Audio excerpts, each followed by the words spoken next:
नमस्कार. मराठवाडा 11 न्यूजमध्ये आपले मनपूर्वक स्वागत.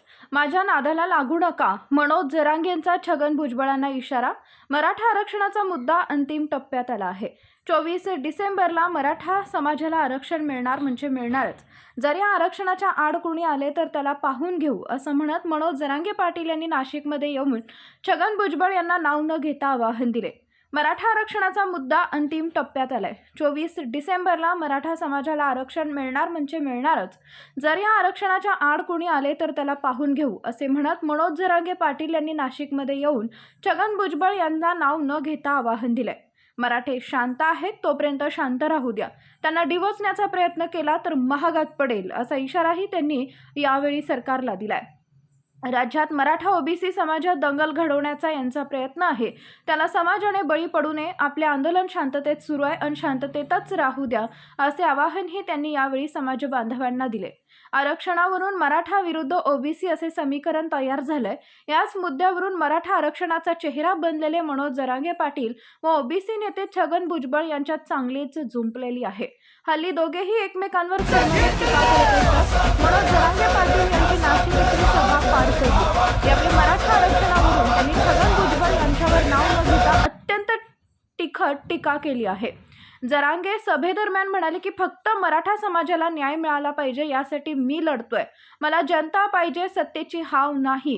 मराठा समाजाचे आरक्षण अंतिम टप्प्यात असून काहींचे हिशोब चुकते करायचे, असा टोला जरांगे यांनी लगावलाय. पुढे ते भुजबळ यांच्यावर निशाणा साधत म्हणाले टीका केली आहे. पुढे बोलताना जरांगे पाटील म्हणाले की मराठा नेत्यांनी साथ दिली असती तर मराठा समाजाला 2 तासात आरक्षण मिळाले असते, परंतु ही मराठा समाजाची शोकांतिका आहे. पुढे जरांगे म्हणाले, ते म्हणतात आमच्यात येऊ नका, मग आम्ही कुठे जायचे? सगळं तुम्ही एकटेच खाणार आहात का? घटनेच्या पदावर बसलेला कायदा पायाखाली तुडवत आहे. दंगली होतील असं वक्तव्य करू लागल्यात. भुजबळ यांना व्यक्ती म्हणून कधीच विरोध नव्हता. त्यांच्या विचाराला विरोध होता, मात्र आता त्यांना व्यक्ती म्हणून देखील आमचा विरोध असणार आहे, असंही त्यांनी यावेळी बोलताना स्पष्ट केलंय. तोंड उघडायला लावू नका. ते पुढे म्हणाले की मराठा समाजाला आरक्षण मिळणार म्हणजे मिळणारच आहे. तुम्ही कितीही प्रयत्न केले तरी मराठा समाजाला आरक्षण मिळणारच आहे. त्यांचे वय झाले असल्याने त्यांना काहीच सुचत नाही. त्यांना माझे सर्व काही माहिती असेल तर मला देखील त्यांचे सर्व काही माहिती आहे. कोणाची जमीन खाल्ली, कुणाचे बंगले हडपले, मला देखील त्यांचं सर्व काही माहीत आहे. मला शांत राहू दे, उगाच डिवचू नका. आमच्या आग्या मोहळ मागे लागला तर पळता भुई थोडी करून टाकू, असा इशाराही त्यांनी नाव न घेता भुजबळांना दिला. माझ्या नादाला लागू नका. एक सभा घेतली पण मुंबईत जाईपर्यंत त्यातील अर्धे फुटले.